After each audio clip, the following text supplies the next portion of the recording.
de l'humanité. Parmi les nombreux enjeux qui seront abordés aujourd'hui, la question de la paix, la question de la jeunesse, la question de la culture feront maintenant l'objet d'un échange entre 4 ambassadeurs. Tous les 4 en poste à Paris vont croiser leurs regards au travers d'un dialogue interculturel. Pour interroger ces personnalités, j'invite à me rejoindre d'abord Arnaud Benedetti, rédacteur en chef de la revue Politique et Parlementaire, qui vous présentera ses invités.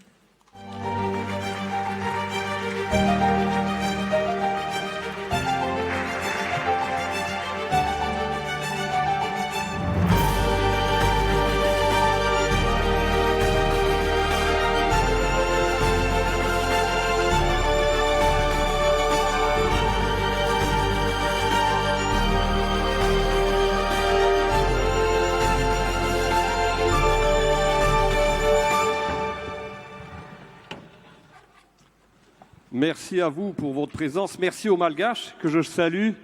Merci aux Ivoiriens. Merci à l'Afrique. Merci à l'Asie.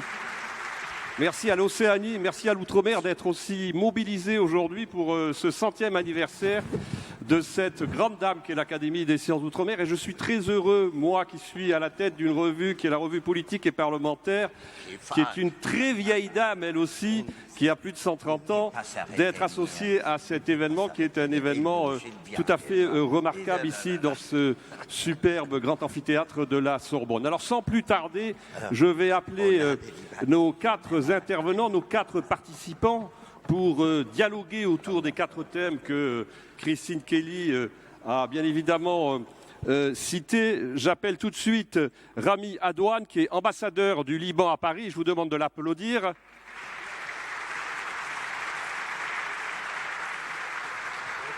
Excellence, venez à côté de moi.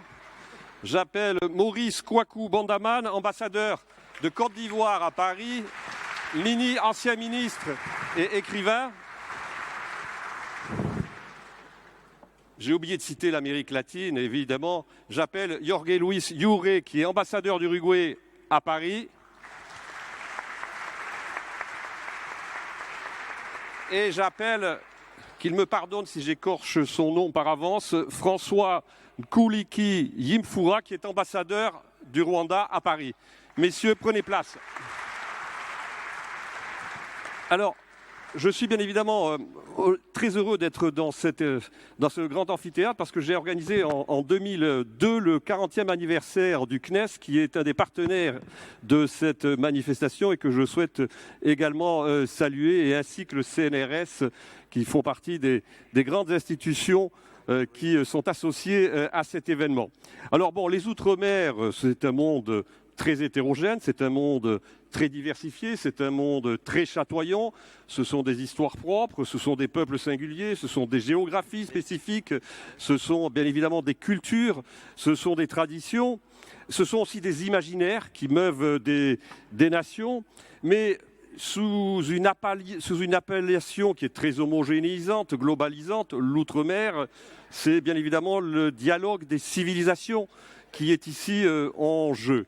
Et quoi de mieux que finalement des experts, des artistes presque, je dirais, que de ce dialogue entre les civilisations pour évoquer cette question, qui est une question évidemment qui aujourd'hui, à l'heure où de nombreux conflits surgissent sur la planète, est plus que jamais urgente et prioritaire.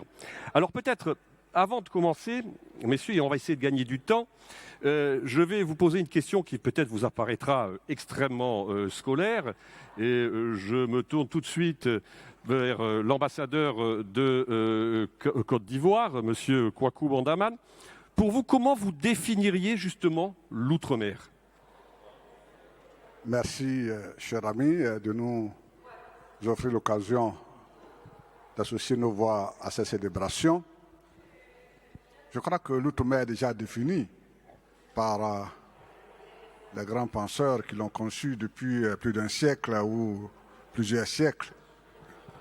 L'outre-mer, ça dépend d'où on regarde la mer. C'est cela. On pourrait dire que chacun a son outre-mer. Exactement, on est tous l'outre-mer, les uns des autres. Parce que Si on regarde la mer à partir de la Tour Eiffel, l'autre mer, ce sont les pays d'Afrique, de l'océan Indien, des Caraïbes. Mais si moi je regarde la mer depuis Yamoussoukro ou Niamey, l'autre mer, c'est aussi les pays d'Europe. Et c'est pour cela que, pour joindre l'Europe, nos jeunes prennent la mer. Donc la mer, c'est une métaphore de la distance, de la séparation, de l'éloignement. Il faut peut-être réduire la mer pour que les continents se touchent et qu'il n'y ait plus d'obstacles pour passer d'un territoire à un autre. C'est une métaphore pour dire que l'outre-mer, c'est un espace qui doit être redéfini comme un espace de la globalité, de l'unité, où les forces s'unissent pour créer un monde nouveau. Passer de l'Académie des sciences coloniales à l'Académie des sciences d'outre-mer, l'Académie, pour le siècle à venir, a un devoir, a une mission, le devoir de rapprocher des hommes et des femmes par la science et par le savoir. En un mot, créer un monde sans éloignement, sans distance et sans frontières. C'est comme ça que je vois le futur de ce monde dit outre-mer. Merci, Excellence. Alors là, on va voyager, on va traverser l'océan et on va aller aux Amériques, comme on disait. On va aller vers l'extrême sud, du côté de l'Uruguay. Comment on définirait l'outre-mer? Outre-mer, vous savez, et ultramar, outre-mer, et c'est vraiment, bien sûr, on connaît un mot qui vient de l'époque coloniale. Et alors, sûrement, vous vous demanderez qu'est-ce qu'il fait l'Uruguay ici, au milieu de l'outre-mer de la France. Et alors, l'outre-mer, pour nous, et c'est vrai, c'est la France et c'est l'Europe, parce que finalement, sont les aïeuls. Et sont les aïeuls pour nous. Alors, ici, on a nos aïeuls libanais, africains, européens. Et l'outre-mer aussi sont les amis qu'on ne connaît pas encore. Et sont les amis qui sont situés un peu loin, mais qu'un jour on va connaître et on va devenir des amis. Alors, l'outre-mer pour nous, c'est ça, c'est nos aïeuls, c'est nos enfants, parce que pour l'Amérique latine et l'Europe, l'Afrique, c'était les passés, l'histoire, les origines, le Liban, les origines. Et finalement, c'est aussi les présents et l'avenir, parce que sont des vagues d'immigration qui vont et viennent. Alors l'outre-mer sont les vagues qui vont et qui viennent. Et qu'un jour, ils viennent d'un côté et le lendemain, ils vont de l'autre côté. Merci pour cette très belle métaphore poétique, ce qui me permet de rebondir et de retourner en Afrique. Et Monsieur Nkilfurwa, est-ce que du côté de l'outre-mer et du Rwanda? Alors, merci beaucoup d'abord pour cette invitation, mais définir l'outre-mer à partir du Rwanda, dans ces belles collines... C'est difficile. Ces 1000 collines, c'est très difficile. Mais je veux aussi ajouter un peu à ce que mes collègues viennent de dire. L'outre-mer, pour moi, c'est cette richesse culturelle, cette richesse des nations, des différentes populations autochtones, ce mélange de populations qui sont venues d'Afrique, d'Asie, d'Europe, qui sont croisées et qui, hier et aujourd'hui, forment cette richesse que je dis bien culturelle, géographique et environnementale. Voilà. Rami.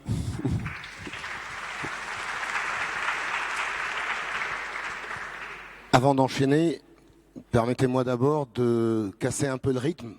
Cela fait quelques minutes que nous sommes là pour célébrer un centenaire et je voudrais que tous ensemble nous chantions un joyeux anniversaire à cette académie.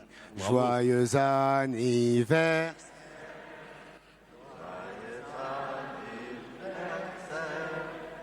Joyeux anniversaire, l'Académie. Joyeux Bravo, merci de cette initiative.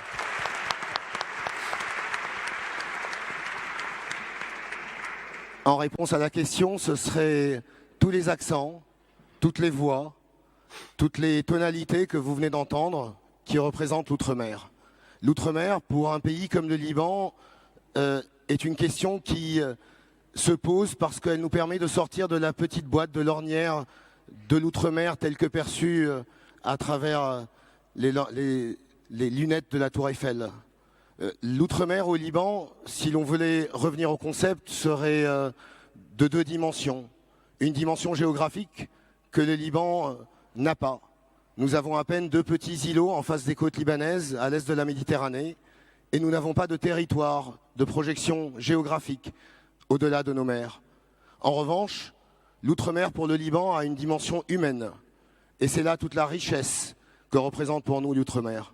C'est d'abord la richesse historique. Le Liban est un pays qui a été peuplé par plusieurs civilisations, et nombreuses de ces civilisations faites de navigateurs, se sont projetées à l'étranger, au-delà de nos frontières.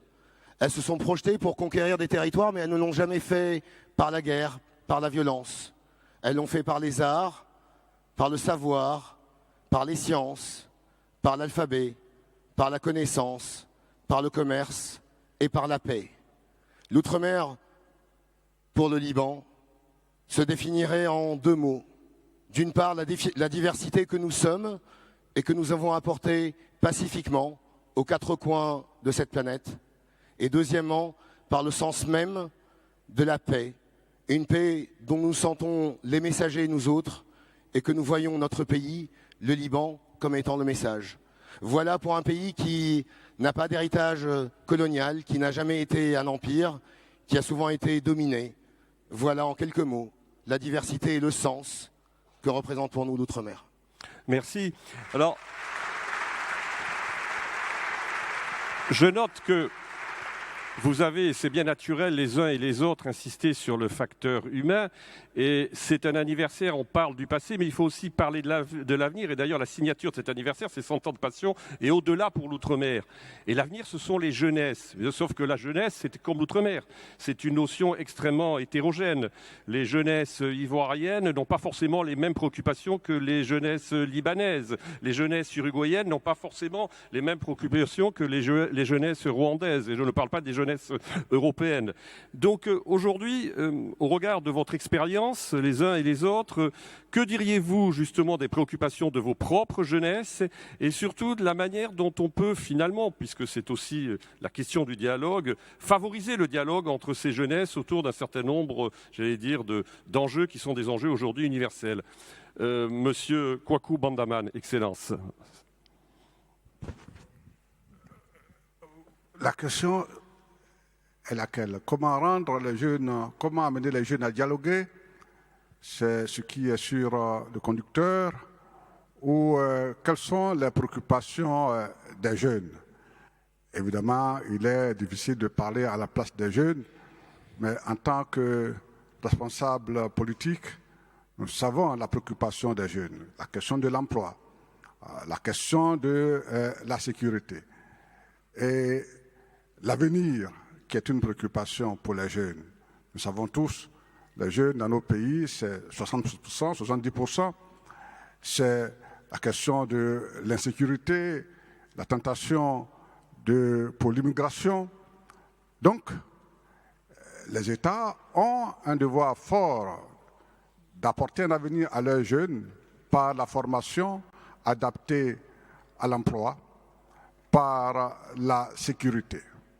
Mais au-delà de tout cela, il faut que nous ayons un système éducatif, et nous avons ici l'avantage d'avoir nos ministres de l'enseignement supérieur et de la recherche et la ministre de l'Éducation nationale ici présent dans cette enceinte pour dire que la formation et la bonne formation est l'enjeu pour une jeunesse responsable et une jeunesse qui assure l'avenir dans la sécurité. Mais surtout, il faut que nous apportions cette voie que Rousseau indiquait dans l'Émile.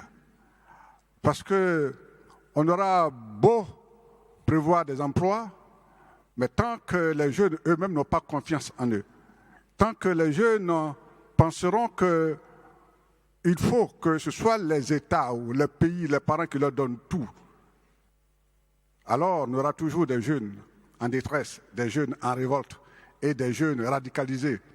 Il faut que les jeunes aient confiance en eux. Il faut que les jeunes sachent qu'ils doivent réinventer le monde, réinventer l'avenir et qu'à chaque étape, il y a de la place pour l'intelligence, pour l'invention, pour l'inventivité, pour la création et la créativité. Donc des jeunes ambitieux et qui donnent à leur pays et à leur société. C'est comme cela que nous pouvons avoir des jeunes prêts au dialogue parce qu'ils croient en eux. Je me tourne vers votre collègue de l'Uruguay. Si je comprends, éducation, créativité, innovation, confiance en soi, ce sont des éléments essentiels pour les jeunesses. Est-ce que c'est la même chose aussi en Uruguay, j'imagine? Oui, et vous savez, je crois que c'est important qu'on parle de la jeunesse dans un moment des guerres, malheureusement, d'une guerre tragique comme toutes les guerres en Europe, et qu'on parle de la jeunesse. Et alors, on parle, bien sûr, quand on parle de la jeunesse, on parle de l'éducation. Et on devrait dire aujourd'hui, 2023, l'éducation pour la paix. Et l'éducation pour la paix, comment éduquer nos enfants, nos jeunes, pour qu'ils deviennent d'hommes et de femmes de paix et dans l'avenir. Et je reviens à ce que disait notre collègue, et que c'est la question des racines et la question, si vous voulez, d'identité. Alors, il y a des questions qu'on doit tous résoudre, que c'est comment enraciner nos personnalités, comment enraciner dans nos pays nos enfants, et en même temps ne pas donner souffle au nationalisme fratricide. C'est l'Europe qui nous a donné l'exemple de comment les nationalismes peuvent finir dans des guerres terribles. Et c'est l'Europe qui nous a montré des millions de morts à cause de la défense des nationalismes. Alors, comment, je vois qu'il y a dans les programmes comment éviter la globalisation. Bon. Alors, comment éviter les nationalismes dans un monde globalisé, solidaire. C'est peut-être ça une question pour les jeunes. On va y revenir, si vous voulez, dans quelques instants. Je voudrais me tourner là vers deux ambassadeurs qui ont connu ces 50 dernières années des drames que l'on connaît. On ne va pas insister sur ce qui s'est passé, mais comment pour ces jeunesses on crée justement, on cautérise les plaies déjà, premier point, c'est un point absolument essentiel, et comment on leur donne de la perspective après les drames que vous avez connus. Oui, merci beaucoup. Comment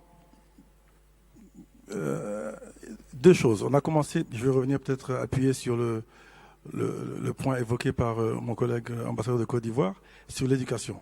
Très important. L'éducation, en tout cas, pour le Rwanda, et suite à la crise de génocide perpétrée contre les Tutsis que nous avons connue en 1994, nous avons mis l'accent sur l'éducation.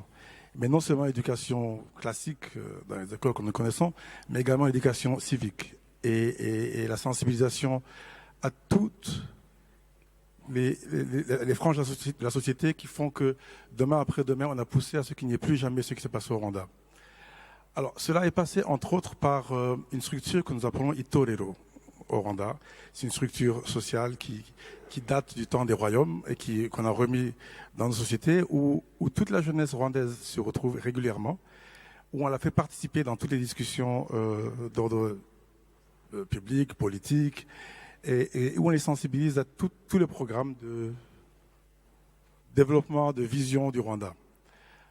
Et bien entendu, aujourd'hui, on ne peut pas l'éviter, en utilisant également, comme dans d'autres nations, les social media, les réseaux sociaux. les réseaux sociaux. Mhm. Désolé, on utilise beaucoup l'anglais. Les réseaux sociaux au Rwanda. Et aujourd'hui, les politiciens et d'autres acteurs de la vie sociale, les ONG, la société civile, utilisent beaucoup les réseaux sociaux et qui ont aujourd'hui un impact assez important au niveau de la jeunesse. Je suis né en 1975. C'était la première année de la guerre civile au Liban. Entre 0 et mes 15 ans, je n'ai jamais connu une journée normale, une journée scolaire normale où je pouvais me lever le matin, savoir que j'allais aller à l'école et rentrer à l'heure due. Souvent on n'y allait pas et souvent on y allait, on avait peur de ne pas rentrer. Voilà l'histoire de ma jeunesse. Est-ce l'histoire de la jeunesse? Non. La jeunesse, quand nous l'approchons comme un bloc monolithique, comme un concept, devient très vite une idéologie. Ça devient quelque chose que l'on traite dans une thèse, dans une conférence ou dans un séminaire. Il ne faut pas, aujourd'hui surtout, en 2023, parler d'une jeunesse. Il nous faut parler de plusieurs jeunesses et non pas une jeunesse libanaise, une jeunesse ivoirienne ou une jeunesse uruguayenne ou une jeunesse rwandaise. Il y a des jeunesses libanaises qui ressemblent aux jeunesses rwandaises, il y a des jeunesses ivoiriennes qui ressemblent aux jeunesses uruguayennes. Nous avons nous-mêmes, chacun dans notre pays, dans nos communautés, dans nos espaces, plusieurs jeunesses qui cohabitent. Ces jeunesses sont certes différentes, mais avant de traiter de leurs différences, il nous faut nous arrêter devant 3 points communs que la jeunesse, les jeunesses à travers les âges ont en commun. Toute jeunesse, il y a 100 ans, au moment de la création de cette académie, ou aujourd'hui, toute jeunesse, en Europe ou en Amérique latine, en Afrique ou au Moyen-Orient, est une jeunesse qui aime prendre les risques, qui prend des risques, qui ne calcule pas, qui se lance la tête la première, ce qui explique que, sans qu'ils soient embrigadés, beaucoup de jeunes font des bêtises, beaucoup de jeunes font la guerre, beaucoup de jeunes perdent leur humanité. On prend des risques, mais c'est le prix à payer pour être jeune. Puis un deuxième prix à payer, c'est un prix positif, un prix qui nous apporte du bien. Nous regardons souvent vers l'avenir, vers nos aspirations. Nous laissons nos ambitions nous mener quand nous sommes jeunes. Et puis une troisième caractéristique, un troisième élément essentiel, constitutif de la jeunesse, c'est souvent, malheureusement, l'oubli du passé. Et sans le sens de l'histoire, toute jeunesse, en 1923 ou en 2023, est incapable de se projeter proprement dans l'avenir. Il nous faut aujourd'hui, en 2023, 100 ans après la création de cette académie qui rassemble les jeunes, tous les jeunes de tout le monde, il nous faut définir une vision collective, ensemble, ici, mais aussi ailleurs, pour que ces jeunes qui prennent des risques continuent à prendre des risques, qui ne soient plus bridés, pour que ces jeunes qui regardent vers l'avenir continuent à espérer, malgré les crises que nous traversons, dont nous sommes un peu responsables, nous qui sommes un peu plus vieux que ces jeunes. Mais il faudrait surtout insister, certes par l'éducation, certes par les nouvelles technologies, certes par les moyens humains, mais il nous faut absolument insister en encadrant les jeunes sur l'absolue nécessité de regarder toujours dans le rétroviseur, de compter sur le passé historique, d'arriver avec un certain capital, le capital de leurs parents, de leurs ancêtres, de leurs aïeux, pour que ces jeunes-là ne perdent pas racine et que dans une ère, dans un temps où tout est accéléré, ils ne foncent pas tête baissée vers un avenir qui n'est pas parmi les plus brillants. La jeunesse d'aujourd'hui, les jeunesses d'aujourd'hui ont besoin d'éviter cet écueil de l'amnésie historique, ont besoin de s'engager pleinement en prenant des risques calculés pour eux mais cadrés par nous autres.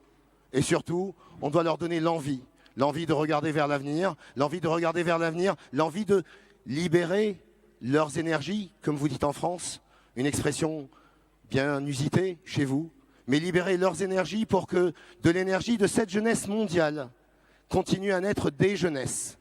Car le risque de cette jeunesse d'aujourd'hui, dans le temps accéléré que nous traversons, c'est de s'uniformiser, de se ressembler toutes ces jeunesses, de finir par ne plus parler qu'une seule langue, ne plus penser qu'à une seule chose, ne plus avoir qu'une seule aspiration, et finir par dégommer des statues, déchirer des livres d'histoire. Cette jeunesse-là, basculant dans un uniformisme intellectuel, est le contraire de la jeunesse ou des jeunesses que cette académie a voulu promouvoir et des jeunesses que le Liban a toujours tenté de promouvoir. Nous l'avons fait malgré les guerres fratricides, sanguinaires que nous avons traversées.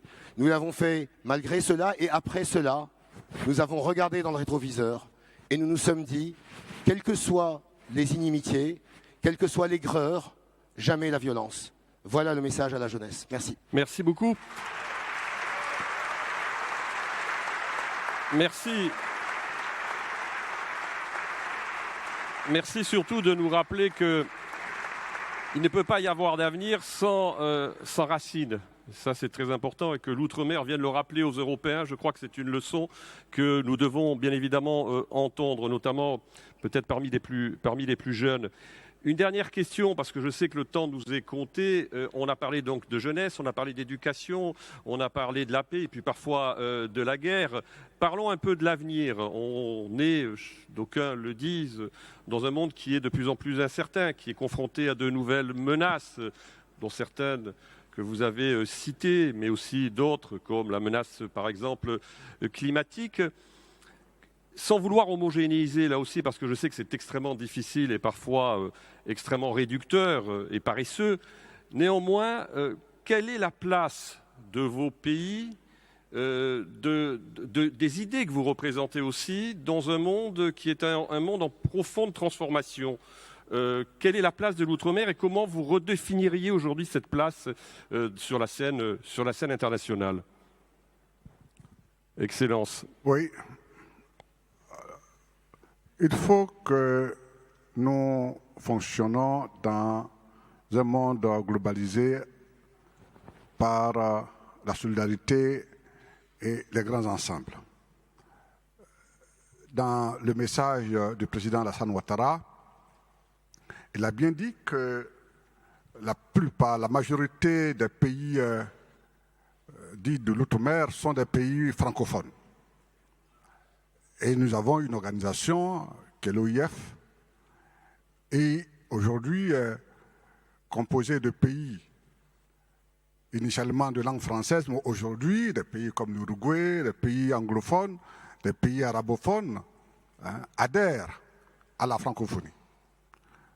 La francophonie est donc un espace et les chefs d'État ont bien donné des orientations au secrétaire général de cette organisation, à Madame la secrétaire générale Louise Mouchikouabo, pour transformer l'espace francophone en un espace attrayant, un espace d'opportunité, donc un espace viable sur le plan économique, sur le plan scientifique, sur le plan culturel.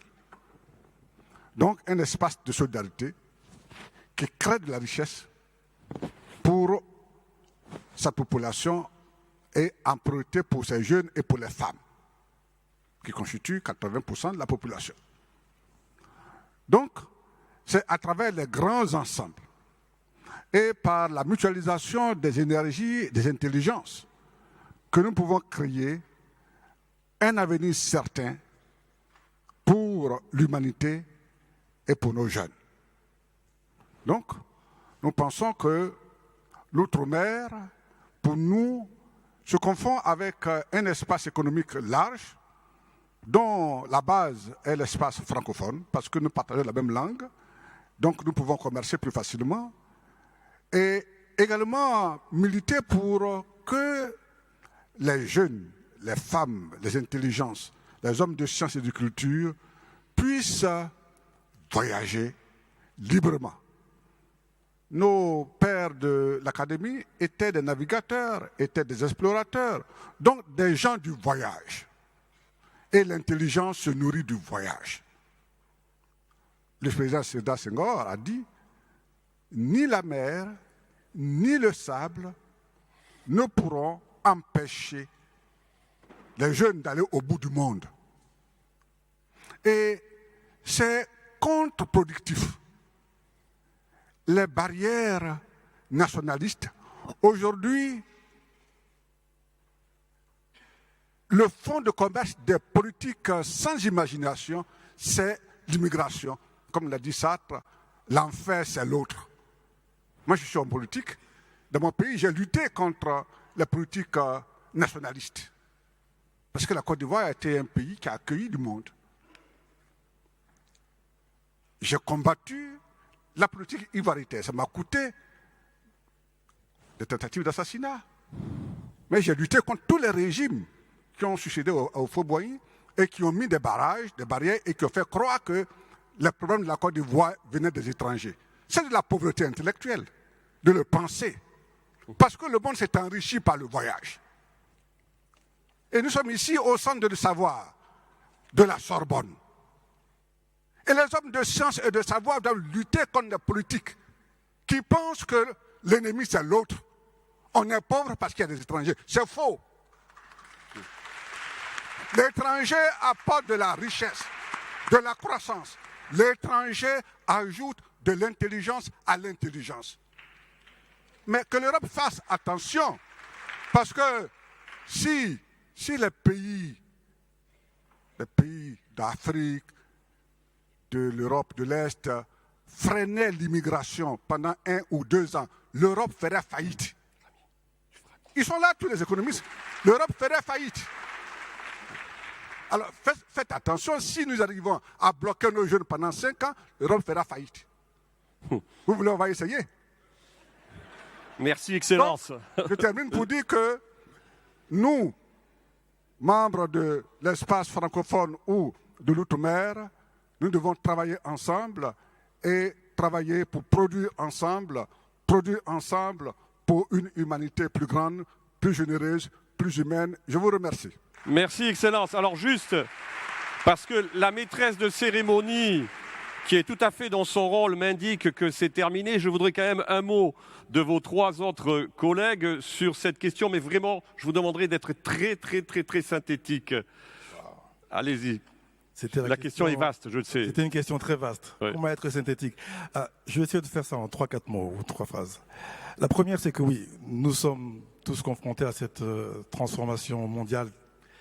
Je crois que l'interlocuteur précédent avait parlé personne n'avait prévu cette crise ou cette guerre en Europe, le retour de la guerre en Europe. Mais sans oublier, j'espère, la même crise aujourd'hui au Sahel, sans oublier la crise qu'il y a également au Soudan, au Mozambique et bien d'autres régions sur notre continent. Mais je voudrais parler d'une crise plutôt de la pandémie mondiale que nous avons tous connue, qui est le Covid. Covid qui a ravagé une population énorme et qui pour notre continent a été... comment présenter ça de façon diplomatique? Je crois que c'est le DG, le directeur général de l'OMS qui a dit quand on essaie d'acheter des vaccins, les pays africains ont essayé d'acheter des vaccins, a dit que a parlé de nationalisme vaccinal. Alors, qu'est-ce que le Rwanda a fait? Et le Sénégal, entre autres, aujourd'hui. Je pense que le Ghana est aussi en train de le faire. Nous avons pris des contacts avec BioNTech, une compagnie allemande, dans le vaccin. Et aujourd'hui, nous allons bientôt commencer à produire des vaccins contre le paludisme, des vaccins contre le Covid. Deuxième point. Crise sécuritaire, crise mondiale. Le Rwanda, comme vous le savez, est aujourd'hui un des 4 premiers contributeurs de forces de maintien de la paix.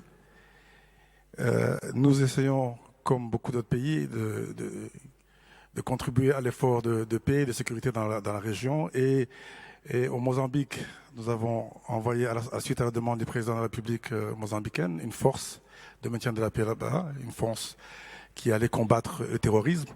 Nous l'avons fait également en Centrafrique. Et le dernier point, c'est sur le multilatéralisme. Le dernier, vraiment. Le Rwanda est aujourd'hui, l'importance du multilatéralisme, le Rwanda est aujourd'hui membre aussi bien de la francophonie que du Commonwealth. Je vais m'arrêter là. Merci. Jorge Luis Sur, un mot.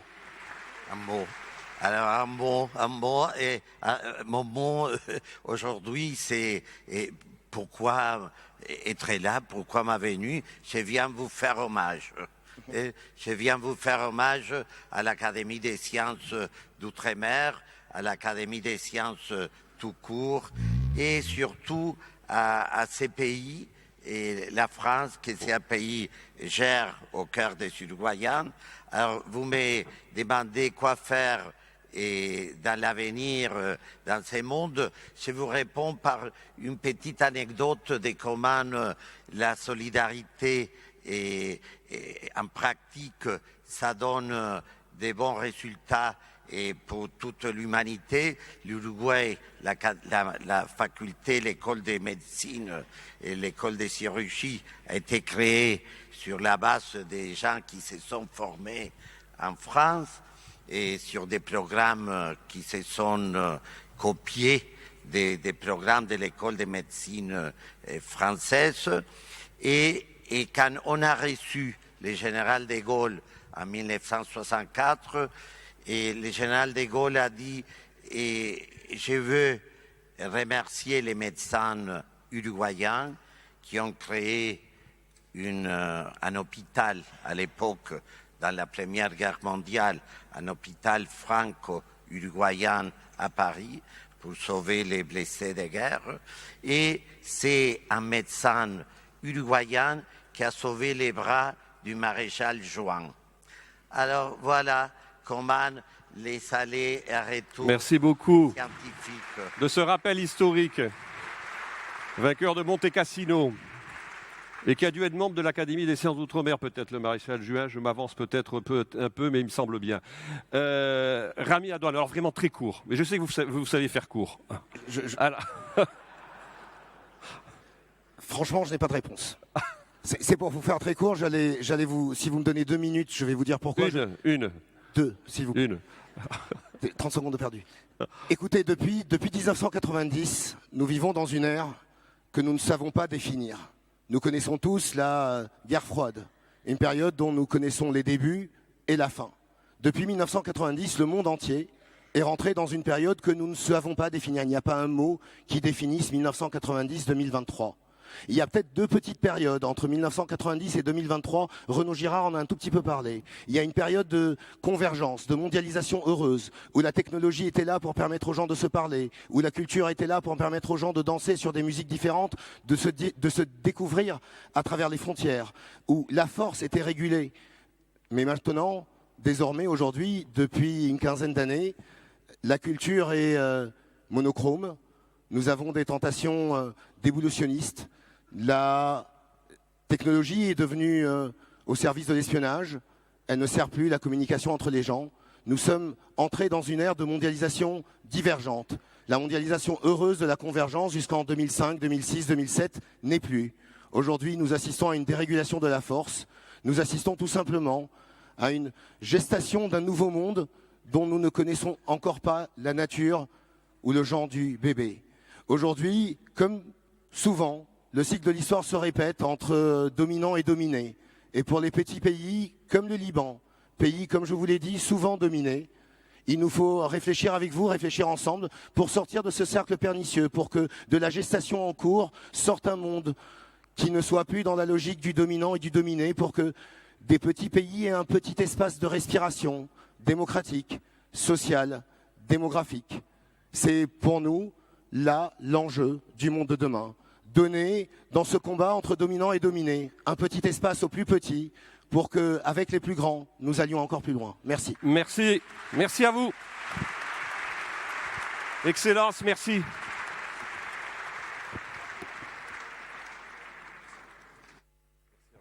Vraiment. Merci beaucoup. Merci beaucoup.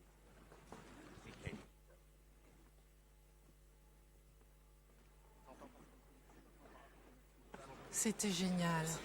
C'était génial, bravo, merci à vous. Merci infiniment à ces 4 ambassadeurs. Arnaud Benedetti, vous avez déjà dépassé de 5 minutes. Ouh là là. Mais je vais rattraper. J'espère, parce qu'on a déjà une demi-heure de retard. Je profite de ce brouhaha ambiant pour dire que vous avez des places précieuses. Il y a plusieurs dizaines, voire des centaines de personnes qui ont voulu entrer, qui sont à l'extérieur et qui n'ont pas pu entrer.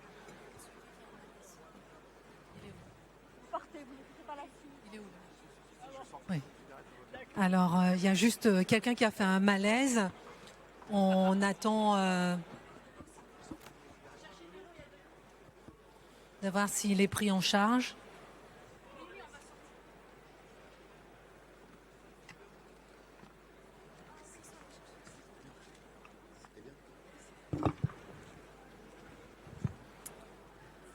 Alors, si vous le souhaitez, nous allons poursuivre Arnaud Benedetti en attendant qu'il soit pris en charge.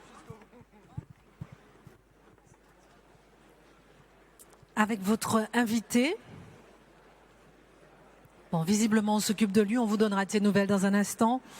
Alors, avec votre invité, Boualem Sansal, écrivain, membre de l'Académie des sciences d'outre-mer, ce grand romancier algérien, auteur de plusieurs livres traduits dans le monde entier, en chinois, en allemand, en italien, en espagnol, en anglais. On connaît bien sûr son premier roman, en 1999, Le Serment des barbares, qui reçoit le prix du premier roman, le prix Tropique. On connaît également, on sait qu'il a reçu de très nombreux prix, comme celui du Grand Prix de l'Académie française pour son livre 2084, La fin du monde. Mesdames, Messieurs, Boualem Sansal.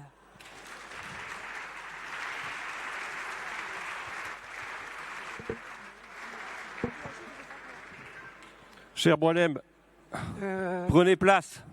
Voilà. Je suis bien évidemment très ému de Merci, recevoir merci. Boualem Sansal parce qu'on a quelques origines communes.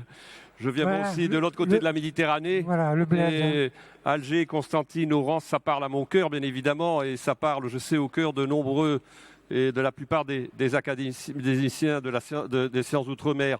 On va parler de la francophonie, et ça a été déjà esquissé lors du débat précédent. Ouais. On a parlé de la globalisation, et finalement aujourd'hui, d'abord, première question que j'ai envie de vous poser, Boualem, c'est qu'est-ce que ça signifie écrire en français pour un romancier algérien? Vous êtes certainement le romancier algérien le plus traduit aujourd'hui dans le monde depuis peut-être Albert Camus.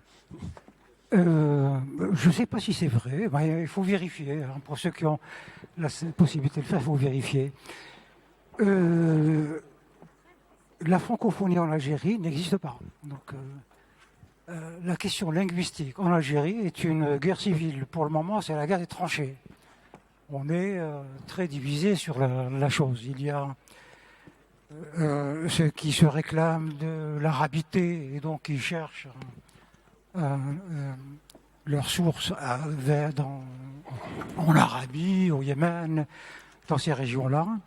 Il y a les berbérophones qui interrogent le passé très lointain pour se reconstituer une identité perdue. Et puis il y a les francophones qui sont un peu la couche de cisaillement. Et ils ne sont pas très estimés en Algérie. Le pouvoir ayant décidé depuis toujours, depuis l'indépendance, de rompre assez définitivement avec le passé colonial. Et, voilà. C'est très difficile d'être francophone en Algérie. Avançons dans la question qui est la nôtre aujourd'hui.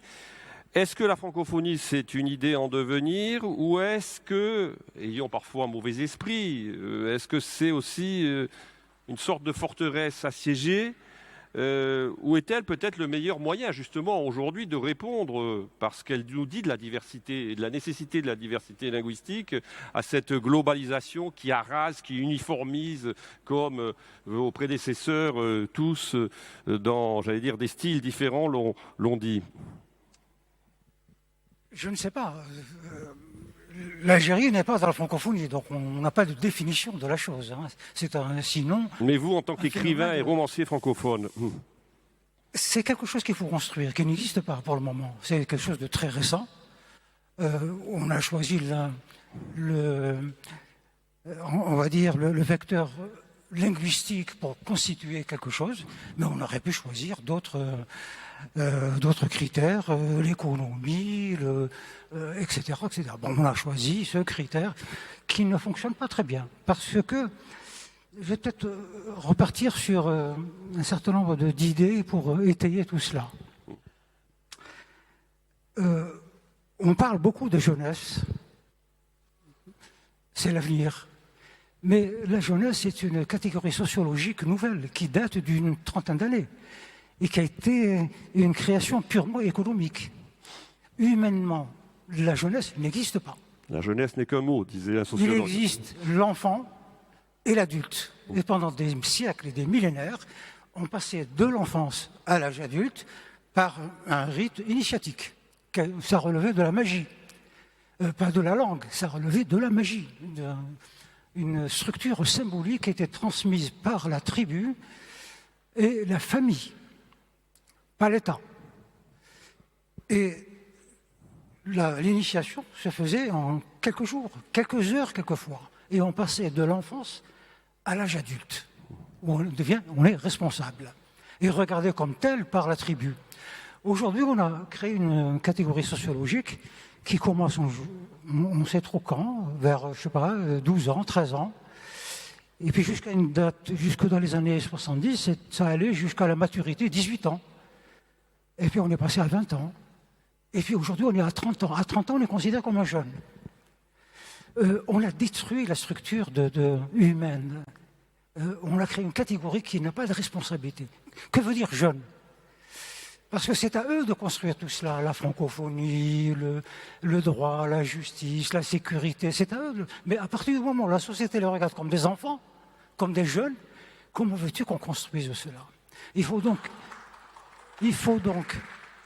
libérer les enfants de cette chose-là, de cette chape qui fait d'eux des irresponsables, dépendant d'une famille qui n'est plus la famille d'avant, c'est-à-dire le grand-père, enfin les arrière-grands-parents, les parents, les petits-enfants. Aujourd'hui, c'est une société éclatée.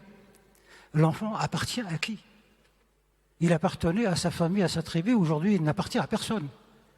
Ce sont des fonctionnaires qui, dans les ministères, définissent des plans, définissent les besoins d'un jeune. C'est avoir un portable, c'est avoir une voiture, c'est ça un jeune, c'est faire des études, c'est avoir un diplôme. La vie ne s'arrête pas à cela. On ne s'arrête pas à cela. Donc il faut retrouver les valeurs magiques. La société est une magie. Regardez là. On peut vous regarder évidemment comme des êtres statistiques. Il y a tant de professeurs, tant de journalistes, tant de diplomates, mais chacun de vous est un magicien. On est une société magique. Ça, c'est pas administratif, c'est pas une organisation. Oui, mais en même temps, il faut retrouver cela. Oui, mais en même temps, vous nous dites que peut-être la francophonie n'a pas assez insisté sur l'aspect économique. C'est peut-être aussi ça, l'un des maillons faibles. La francophonie n'a jamais été définie. Moi, je suis dans ce combat depuis des années. Je n'ai jamais entendu personne définir la chose. Le critère, c'est qu'on a la même langue. Mais c'est pas suffisant, cela. Il faut derrière une histoire, une symbolique, un imaginaire à construire, qui n'existe pas. C'est pas parce que tu parles français que je parle français qu'on est, on va dire, que veut dire francophone? Moi, je suis algérien, qui a pour langue presque maternelle la langue française, la langue berbère et la française. Mais je ne me reconnais pas en tant que francophone. Tu vois, c'est une catégorie, encore une fois, c'est des catégories créées par des fonctionnaires. Elles n'ont pas de sens d'emprise avec la société. Il faut repenser tout cela. Alors, revenons à la question de la langue quand même, parce que c'est ce qui, d'une certaine manière, fédère cet espace qui est l'espace francophone. On est dans un monde globalisé, dans un monde où la technique l'emporte quand même tous les jours un peu plus, et semble l'emporter tous les jours un peu plus. Est-ce que vous croyez véritablement qu'il y a, dans ce monde qui est très globalisé, où quand même l'anglo-saxon l'emporte de manière assez forte, y a-t-il encore une place pour la diversité linguistique ? Je prendrais un domaine qui est le domaine des sciences, où on voit bien que c'est quand même l'anglais qui est très dominant. Moi, je n'y crois pas. Dans sa famille, on parle la langue de la famille. Quelle est la nécessité qui fait que dans une famille, on va parler plusieurs langues? On est français, on parle français. On est berbère, donc on parle berbère. Donc, la diversité c'est un facteur de la globalisation. C'est parce qu'on s'est inscrit dans une économie globale qu'on a besoin de la diversité linguistique. En tant qu'humain, on n'en a pas besoin. À partir du moment où je parle la même langue que ma mère et mon père et mes frères et mes sœurs, ça me suffit amplement. Et je me réalise dans cette relation. Mais à partir du moment où on me sort de mon giron et qu'on me jette dans le globalisation, ah oui, là j'ai besoin de connaître la langue de ceux qui sont en face de moi, qui peuvent être des amis, qui peuvent être des ennemis, à tout le moins des concurrents. Donc la linguistique, c'est la globalisation, c'est la mondialisation. Elle n'est pas nécessaire. Elle est nécessaire si effectivement on s'inscrit dans la mondialisation ou la globalisation. Mais si on la refuse, on veut être soi-même.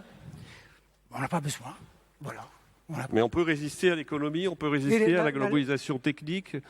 Mais absolument. Mais en ce moment, on a besoin d'une profession qui s'appelle les traducteurs, les interprètes. C'est des professionnels. On n'a pas besoin d'un pays, moi je pense, doit parler. Umberto Eco disait la langue de l'Europe, c'est la traduction. Oui, absolument. Moi je pense que dans un pays, on doit parler sa langue. Parce que c'est ce qui nous rapproche le plus sur le plan magique, symbolique, affectif, émotionnel. Le reste, ça relève de la profession, ça relève du commerce, ça relève des... Tout à l'heure, on parlait de voyage, de jeunes qui veulent voyager. Oui, ils ont besoin d'apprendre un peu de globish, un peu de ceci, un peu de cela, pour pouvoir voyager, ou pour pouvoir commercer. Ce n'est pas une... C'est même, je dirais, un danger. Il faut... la diversité, c'est formidable quand on maîtrise parfaitement sa langue. Alors là, oui, c'est un plus. Mais regardez ce qui se passe en Algérie, une expression populaire, on dit qu'on est analphabète trilingue. On était...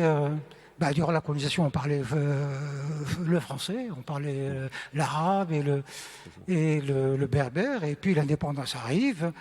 On a mal enseigné l'arabe, on a perdu le français, on a chassé le berbère. Et finalement, aujourd'hui, on est, c'est l'expression populaire, analphabète trilingue. On a besoin d'une langue. Si on veut faire l'unité, tout à l'heure on parlait de paix et de sécurité, il faut un langage commun. Merci, Boualem Sansal. On me demande de conclure. On vous aurait entendu pendant des heures et des heures, mais le temps nous est compté. Merci en tout cas à toutes et à tous de votre attention. Et je crois que Christine Kelly va nous rejoindre.